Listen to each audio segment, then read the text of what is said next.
नमस्कार मित्रांनो, आज मी आले आहे पुण्यातील अक्षरधारा बुकशॉपमध्ये. खरं सांगायचं तर माझ्यासाठी बुकशॉप म्हणजे फक्त पुस्तक विकत घेण्याचं ठिकाण नाही, तर मनाला शांतता मिळण्याचं एक सुंदर ठिकाण आहे. आजकाल आपण सगळे मोबाईल, सोशल मीडिया आणि रील्समध्ये इतके व्यस्त झालो आहोत, की पुस्तकांसोबत घालवलेला वेळ खूपच कमी झाला आहे. पण माझा अजूनही असा विश्वास आहे की एखादं चांगलं पुस्तक तुमचा फक्त एक दिवस नाही, तर संपूर्ण विचार करण्याची पद्धत बदलू शकतं. आमच्या घरात लहानपणापासूनच वाचनाची सवय आहे. त्यामुळे जेव्हा नवीन पुस्तकं बघायला मिळतात, तेव्हा मन खूप आनंदी होतं. प्रत्येक पुस्तकाची एक वेगळी गोष्ट असते, वेगळं ज्ञान असतं आणि प्रत्येक लेखक आपल्याला काहीतरी नवीन शिकवून जातो. आज इथे फिरताना इतकी सुंदर पुस्तकं पाहायला मिळाली, की प्रत्येक पुस्तक हातात घ्यावंसं वाटत होतं.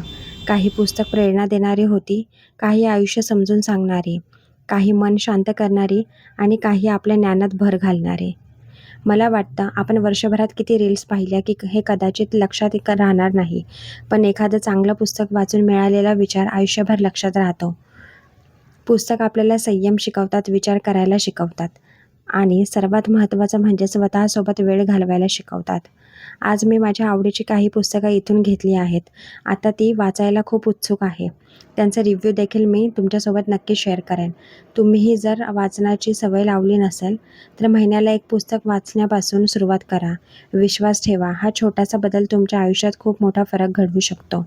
आता मला कमेंटमध्ये नक्की सांगा, तुम्ही शेवटचं कोणतं पुस्तक वाचलं आणि मला कोणतं पुस्तक वाचायला सुचवाल.